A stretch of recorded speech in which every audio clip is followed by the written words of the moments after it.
If you're looking to buy a stacked NBA 2K account with max badges and more, visit sportstmb.com.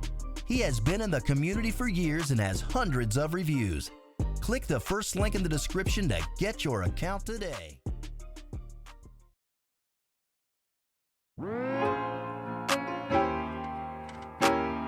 Alright, well, I'm just going to keep doing this shit until it doesn't work anymore. If you enjoy this video, there are going to be many more like it in the future, and there are already many more like it on the channel, so please be sure to subscribe if you enjoy, and of course, please drop a like. With that out of the way, today I want to talk about two players that I have already talked about, both in a very positive and even borderline hyperbolic light. The second guy that I'm about to talk about more so than the first. However, I stand by my statements 100% because they've been amazing. Of course, the two guys that I am talking about are Jaren Jackson Jr. and Ja Morant. And speaking of statements that I have no kind of regrets about, here is a clip from my podcast from a few months ago when me and Mojo were going over some power rankings before the season began. Based on recent events, it feels pretty appropriate to play.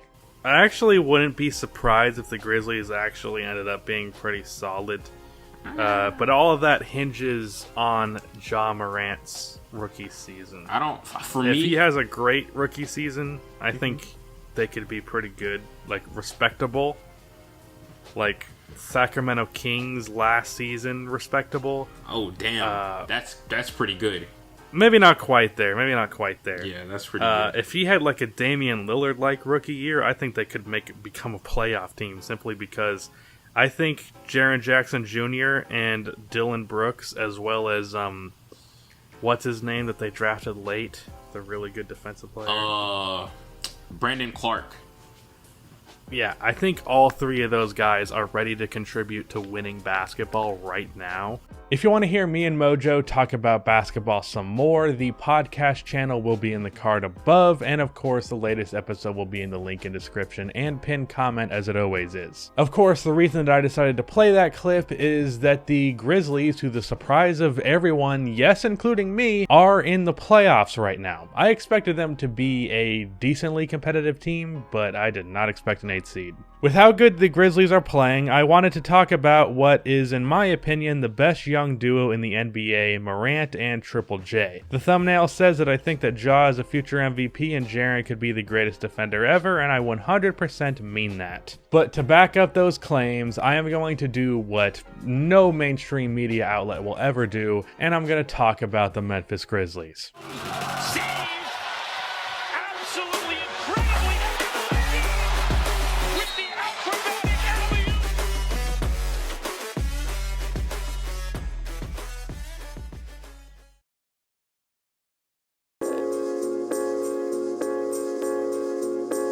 Alright, the title of this video is why Ja and Jaren are the best young duo in the NBA. However, I should point out that I am looking at this mostly from a future perspective, though I still think they are high up there without the future aspect. They definitely don't beat out Luka Doncic and Kristaps Porzingis. Luka is definitely carrying that duo a bit, but Porzingis is definitely good enough for it to qualify. But before we start comparing this duo to others, let's first talk about these two players individually. Let's start with the guy who just had an amazing performance against the Houston Rockets, Ja Morant. Against Houston, Morant had 26 points, 8 assists, and 5 rebounds, shooting 10 for 11 from the field, shooting 3 for 4 from 3. And more importantly, he got the Grizzlies a W versus a top team in the Western Conference, keeping them firmly in the 8th seed, which is something that we're going to talk about more in depth in a second. Ja Morant is currently averaging 18 points and 7 assists, shooting just short of 50% from the field and 41% from 3, though it is on just 2.3 attempts per game. He said something after the Houston game, I believe, about people sleeping on his shot, but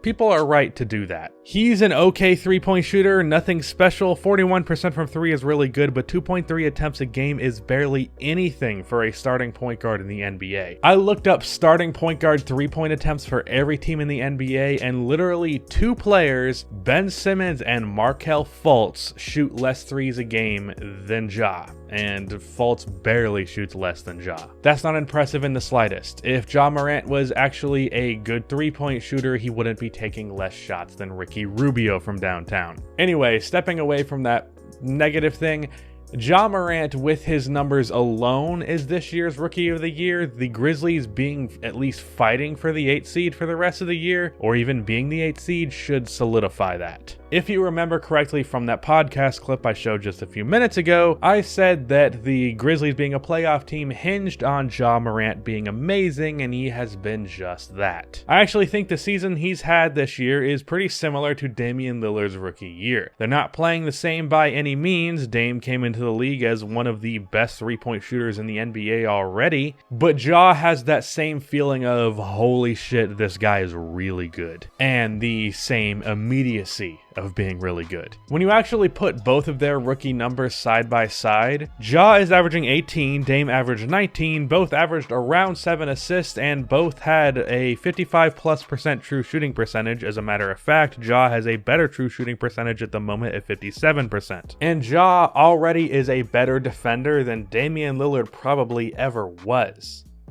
Shit. Am I talking myself into rookie Ja being better than rookie Dame?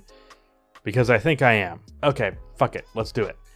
Ja averages 1 less point per game, but that is on better efficiency in 8 less minutes a game. Better defender, better passer, even though he is only averaging 0.4 more assists than Dame did in his rookie year. I feel pretty confident in saying that Ja has better vision than Dame even currently does. And what's most important here is that Dame averaged 38 minutes, Ja is only playing 30. Per 36, Ja averages 22 and 8.5 assists, while Dame averages 18 and 6, all while, again, Ja being a better defender, and even more impressive, Ja Morant is 20 years old, Dame was 22 in his rookie year. And this is by no means a knock on Damian Lillard, not even in the slightest. Dame was amazing in his rookie year, it's why he won the Rookie of the Year award. So I don't intend any disrespect if you are scoffing at the notion of Ja having a better rookie year than Damian Lillard. Well, I posted a poll on Twitter with the numbers without the names, and player A being Ja Morant got over 90% of the votes out of 960 voters, so yeah, that's how good Ja is. Now if we can move on to my favorite young player in the NBA period. Normally I would say my favorite young player that's not a Chicago Bull, but until Lauri Markkanen figures his shit out, Jaren takes the cake. Now I could gush all day about Jaren's defense, and believe me I will, but first I want to talk about the offensive step forward that he's made this year. A few months ago when I made my video on Kyle Kuzma being very overrated, another take of mine that has aged wildly well throughout this year. Shout out to Stephen A. Smith for being a fucking idiot. As a follow-up video, I made a most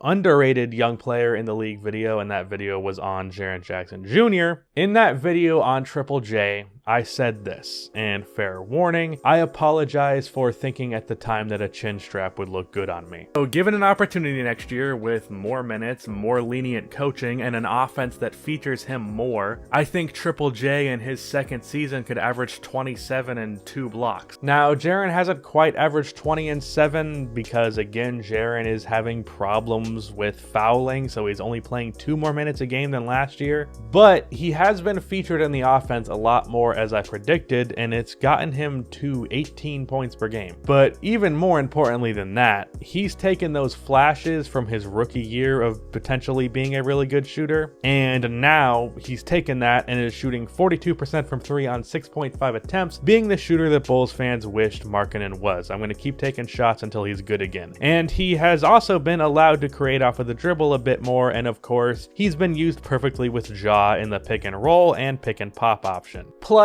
with his size and athleticism and long arms, he is a consistent lob target. The one big thing that is holding back Jackson, as I said in that clip earlier, I expected 20 and 7 from Jaren, and he's not even averaging 5 rebounds a game. That's going to be an issue for him down the line if he does not figure it out. It's really not good for a guy who's supposed to be a center down the line. He may be forced to be a 4 his whole career because of the rebounding issue, which could be a huge setback for him reaching his potential. potential. But now that we've talked about the offense, let's talk about the most exciting thing with Jaren Jackson Jr., and that is the defense. I said in my Triple J video that Jaren had the potential to be the greatest defender of all time, and if you're wondering, yes, I 100% stick by that. Now, Jaren hasn't quite stepped up to that level yet. He's been actually a little disappointing defensively this year, but the potential is still there, and he's still an excellent defender as he was day one. Jaren has the potential to be a hybrid between Draymond Green and Rudy Gobert. The versatility, IQ, and defensive instincts of Draymond with the size, long arms, and shot blocking of Rudy Gobert, that player is the greatest defender ever if he exists, and Jaren is the mold to be that. Even if he doesn't end up being the GOAT defender, he will certainly be a top tier one, and I would definitely say with confidence that he will win a few Defensive Player of the Year awards. So here we have a guy who is better at the age of 20 than Damian Lillard was at the age of 22, so you could say he projects to be better than Damian Lillard. I would say that he does. And a guy who could be the greatest defensive player of all time while being exactly what you want on offense out of a center in 2020. That's a pretty good fucking duo if you ask me. Now if we can compare these two to the other young duos in the NBA, remember we're going to be mostly looking at that through a peak lens.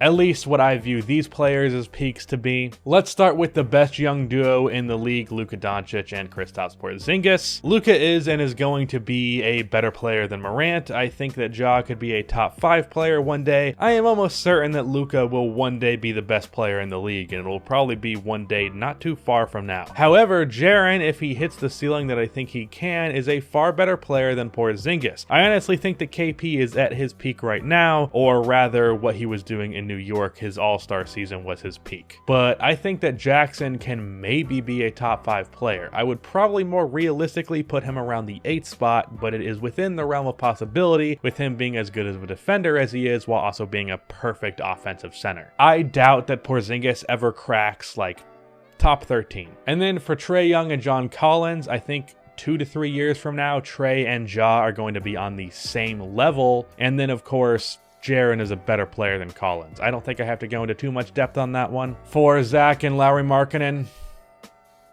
next. Tatum and Brown, I think Tatum becomes a top 10 player. Brown, I think, has hit his potential. Could be wrong, but as of now, I'm a lot more confident in Ja and Jaren as a duo. Ayton and Booker, well, I think that Ja and Jaren can be better than both. That's about it. Jaren already is better than DeAndre Ayton. Cat and Wiggins. Wiggins tricked all of us at the beginning of the year, and now he isn't even playing that good, but even if he was legit, those two do not beat out Morant and Jackson. So yes, I feel confident calling this the best young duo in the NBA. Get one more scoring wing to put alongside these two, as well as Brandon Clark and Dylan Brooks, and I think you have the foundation of a team that could win multiple championships, as long as the league would actually allow Memphis to win a championship. That's the end of this video. Please be sure to like and subscribe for more NBA content like this, and cue the outro music.